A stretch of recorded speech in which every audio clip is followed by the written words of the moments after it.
Her Barrett 50 was clean. The SEAL commander saw the number, 3,547 meters. One shot that rewrote the quiet. This isn't a legend. It's a ledger. And tonight someone adds another line. The rifle lay open like a patient. Steel springs, quiet breath. Rebeca Thomas worked slow. Oil traced a thin shine down the receiver. She kept a rag folded to a perfect square. No wasted movement. No chatter. A broken watch sat near her elbow. Face cracked. Hands frozen at 02:17. She never wound it. She never threw it away. Footsteps. Boots with weight. A shadow at the door of the maintenance bay. Commander Elias Hale. Naval Special Warfare. Eyes that read rooms like maps. He didn't speak at first. He watched how she cleaned the Barrett 50. How she checked the bolt head for hairline lines. How she ran a finger along the feed ramp and looked for burrs without looking. "You're Rebeca," he said. She nodded. He dropped a manila folder on the bench. The flap caught on a screw. The paper inside sighed. He pulled a single page free and set it beside the broken watch. 3,247 meters, he said. Plain voice, no awe. No doubt, she set the swab down. Desert night, light crosswind, she said. Then nothing else, he looked at the watch. That stop when it happened? It stopped when it mattered, she said. He didn't press. He pointed at the rifle. What's different? She showed him the small things. The trigger tuned to a breath. The bipod feet swapped for claws that liked rock. A bubble level taped where she could see it without lifting her head. A scope that knew more math than most men. He held the folder again. You've got a record people don't believe, he said. I don't care if they believe, she said. She checked the chamber. She liked proof better than talk. Intel flagged you, he said. Not for the distance. For the pattern. He slid a satellite photo toward her. A compound tucked into mountains. A road that looked like thread. Sun-baked stone and noon shadows. The target feeds money to people who feed the war, Hale said. He built his nest where planes can't fly low and men can't climb fast. She studied ridges. She studied the slant of light. She traced wind with her eyes. We can get you within range, he asked. She shrugged. Range is a choice. Weather decides the truth, Hale nodded.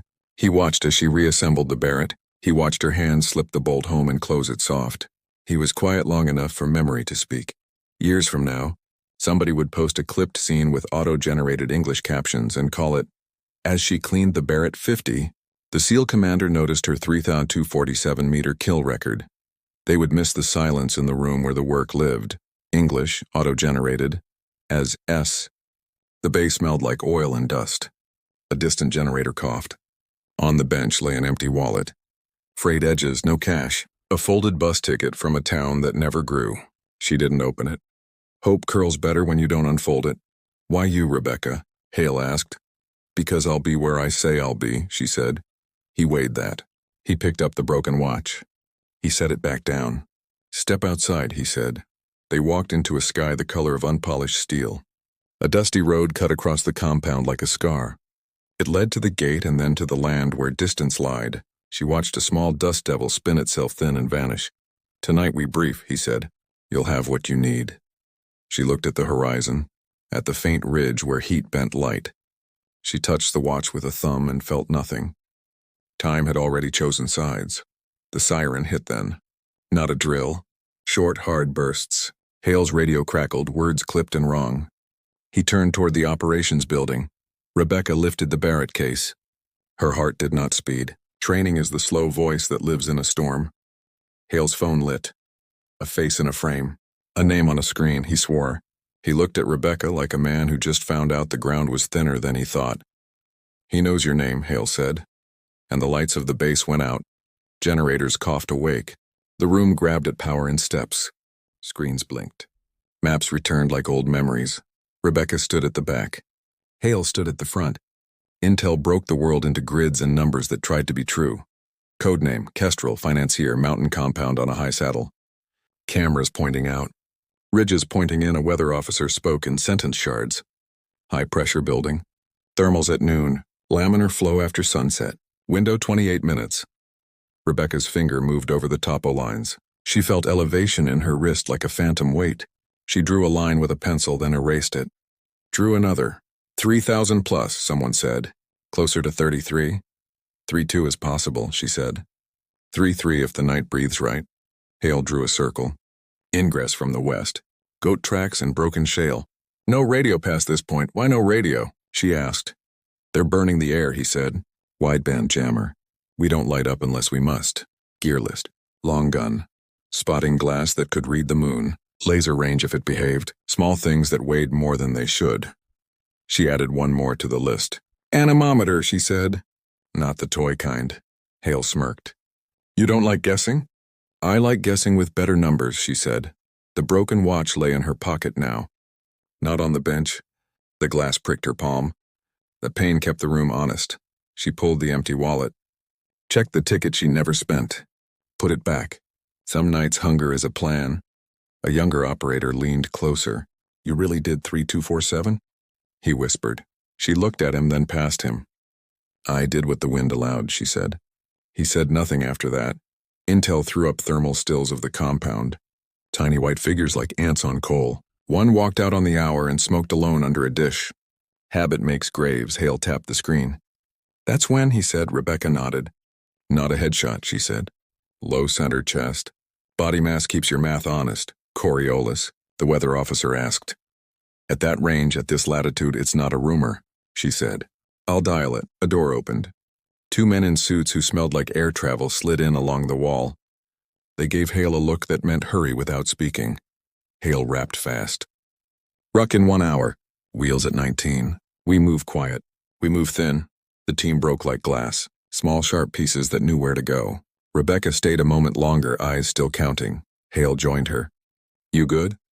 He asked. She thought of the dusty road outside. How it held boot prints until the wind took them like old debts. She thought of the town she left, the bus ticket she never used, the way a cheap wallet gives out at the corners first. I'm good, she said. They stepped into evening. The sky bled into charcoal.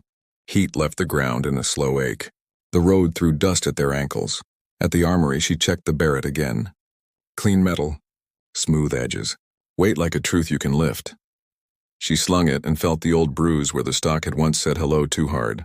Pain is a teacher that doesn't care if you learn. Hale stopped her at the door. He held out a small patch. Navy felt.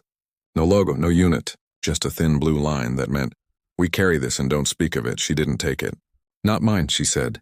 He nodded and closed his hand. A twin engine growled awake on the far pad. Light died to knives. They ran to the bird with their heads down. In the roar, in the rush, in the wind that slapped tears into eyes that didn't want them, Rebeca felt calm crawl up from her boots. She strapped in. She held the broken watch tight. She thought of the exact second she would lay behind the rifle and ask it a question. Halfway to the ridge, the pilot's voice changed shape. Change of plan, he said. Air corridor closed. We drop you short. How short? Hale asked.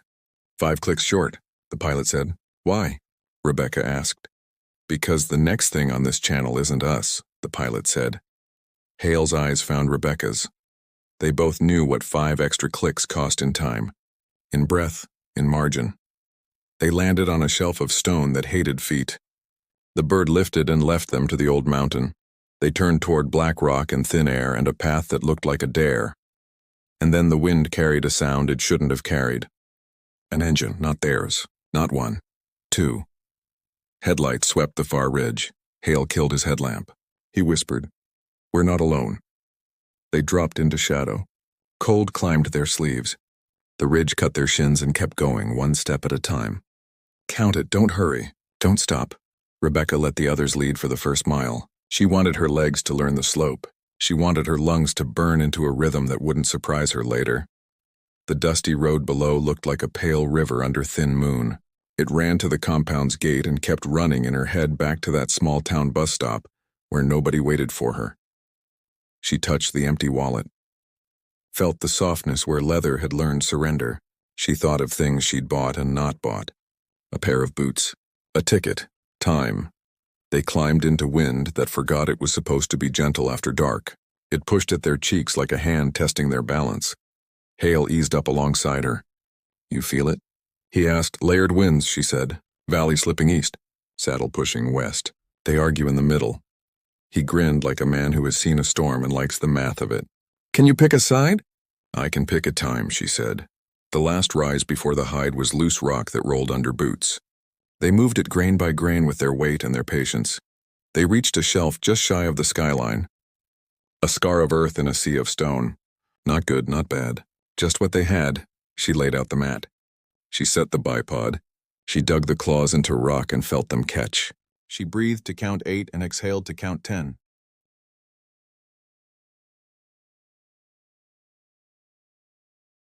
The world lined up in her scope. Black against darker black, angles and edges, she whispered to the glass. Hale stretched behind her and raised the spotter. Range me, he said. She pinged a rock face first. Verified the read. Then the far dish tower. Then the door where a man smoked his hour. 3289 to the dish, she said. 3247 to the door. He winced at the number like a man who has touched a hot stove and wants to do it again anyway. You sure? Sure enough to miss or hit for the right reason, she said. She pulled the anemometer from her pocket. The little fan whirred. The display gave her a truth and a lie. She chose the truth and wrote it on a card. She dialed drop until the turret looked silly. She held wind in her head, not the scope, because the air would change its mind before the bullet finished traveling. She checked her level. She breathed. She felt the ground through the mat, through her ribs, through the scar tissue she didn't show anyone. Time is the only friend who won't carry you. You carry it. A door on the far wall opened. A thin spray of light hit the courtyard. A man stepped out, the same size as a man from this far always is. He smoked like it was the only thing that never lied to him. Target, Hale whispered. On habit. On math, she said. She found the place where the man would be, not where he was. Distance is time. Time is motion. Motion is the enemy of certainty. Her finger fell to the trigger the way a hand touches a face it knows. No fear, no need. And then she saw a small shape on the edge of the frame. A boy with a broom. Thin shoulders, eyes on the coil of hose near the door. She moved her hold. She made a choice. She bet on the factory settings of greed and routine. The boy would be sent away. The man would step into the open because he would want to be alone with the small burning thing. The man flicked ash. He waved the boy off. The courtyard emptied itself of everything but the target, the smoke, the wind, and the distance. Rebeca exhaled the last of her doubt. The trigger became a hinge. Her whole arm became a metronome. She pressed, and the bullet left like a promise you can't unmake. Recoil pushed her shoulder, and then was gone. The big rifle settled like a dog that knows when to lie down. There is a span in long shots where nothing exists but a line you drew through air.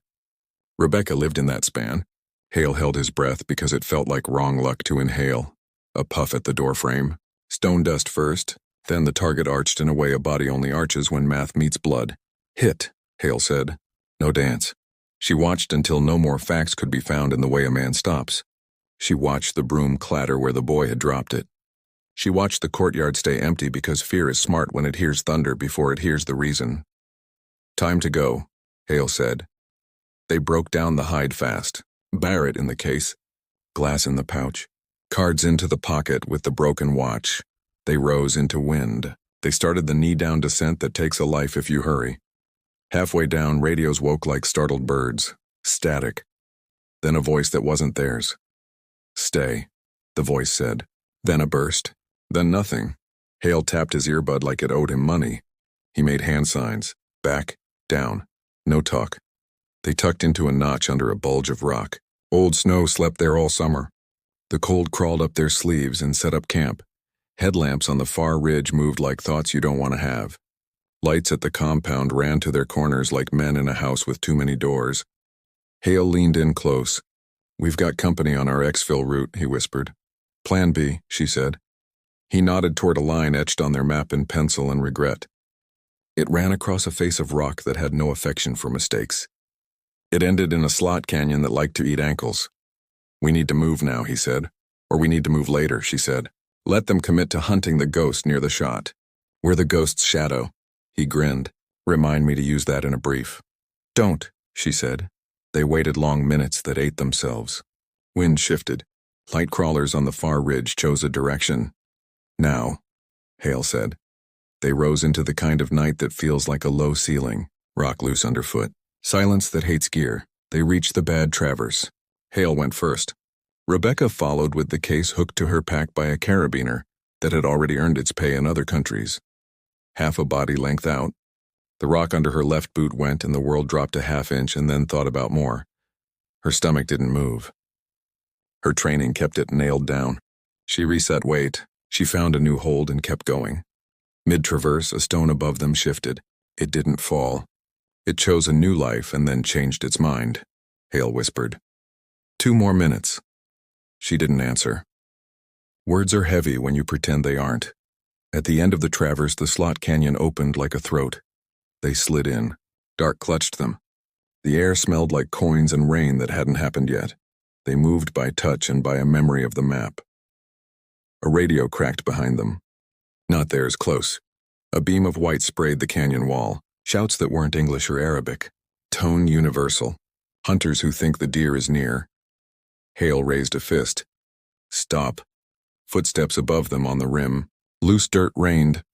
The broken watch in Rebecca's pocket caught hard on the lip of the case and bit her thigh. Pain is proof that you are not a ghost yet. She slid the watch out and wrapped its band around a loop on her harness. It tapped her hip with every step like a stubborn thought. The canyon narrowed to the size of confession. They had to pass single file. They had to turn their bodies sideways and breathe shallow. A stone fell ahead and clanged. Someone had kicked it. Not them, Hale mouthed a word. Contact. Rebecca gripped the pistol she didn't want to need. She set the case down quiet. She raised the barrel. Something moved fast in the throat of the canyon. Human height, wrong speed. She sighted center chest and waited a breath. A hand grabbed her shoulder from behind. She spun. Fist up, pistol steady, Hale's face. Close enough to see the line where his shaving ended. His eyes said, "Don't shoot, don't speak, don't move," he pointed down. At her boot. At a wire as thin as a hair that ran across the floor of the canyon and into the shadow. She swallowed the shot. She slid her heel back a half-inch and closed her eyes for a second because the body is dumb and thinks gratitude is a wave you ride. He eased his hand off her shoulder. He showed her his palm. Slow. Okay. Alive. The shape in front of them resolved into a goat that had learned to live in a throat of rock. It stared like goats do. It didn't have the courtesy to care. They stepped over the wire. They moved light. They didn't talk for 20 minutes. The canyon spat them into a bowl of stone that held the moon like a mistake. They paused. They drank. They listened. No voices now. No lights. Just the big quiet that comes after something almost happened. Hale looked at Rebecca. You okay? He whispered. She thought of the broken watch. She thought of time that stops and time that won't. She thought of a kitchen light in a small house that stayed on because a father fell asleep at the table. Empty wallet under his hand. I'm okay, she said. They moved again. They climbed a slope of talus that rolled like marbles. They gained the ridge. A new radio voice arrived. Not the pilot. Not base. Blue one, status, it said. Hale answered with a code that meant, not dead yet. The voice came back with words that made the ground tilt. Primary was a decoy, it said. Main is mobile. Clack SUV 2 minutes past your first hide. He's running the dusty road to the north saddle. Hale's jaw set. He turned to Rebecca. We go back, he said. She didn't look at him. She looked down into the black valley where the dusty road ran like a bad vein. How far to the saddle? She asked. 3190 from here, he said. Wind? She asked. Falling, he said. Valley breath slowing. He didn't need the meter to know. Some men hear lies. Some hear wind. You'll never get a cleaner night than this one, she said. You will never have less time either. Will you take it? He asked. She dropped to the ground and unpacked the Barrett again because the only thing that can answer a question like that is a rifle with a cold barrel. She planted the bipod. She leveled. She dialed drop that made the turret look foolish again. She wrote new wind on a card. She held even more of it in her head because heads can turn with the wind and turrets can't. Hale scanned the road. Movement, he said. Lights off. Thermal suite. 3 vehicles. Third is heavy. She watched the ribbon of nothing where the SUVs would be. She found a point in the road where the pitch changed by 1.5 degrees. Vehicles changed speed there, small, real. Third car, driver's side, upper chest, 3 meters forward of the window. Hold 4 right for crosswind. Add Coriolis 2 clicks left, she said. I'll spot, he said. She breathed out the kind of breath that goes into the ground and stays. She became the hinge again. She rested heavy bones on cold earth. The first vehicle ghosted into her view like a shadow that remembered it had a source. The second followed a heartbeat later. The third sat heavier on its springs. Money rides like that, she didn't aim at glass. Glass lies. She aimed at where the driver would be when the world slid under his tires and he came over the small pitch in the road, and his own momentum helped her math. She pressed. The rifle cracked like a door that won't hold. 4 seconds is an ocean when you need a bridge. The third SUV hiccuped. The front corner dipped. Heat leaked from the window like breath in winter. Hit, Hale said. Driver's down. Vehicle rolling to the berm. The second SUV braked wrong. The first punched the gas because panic takes 2 forms. Again? Hale asked.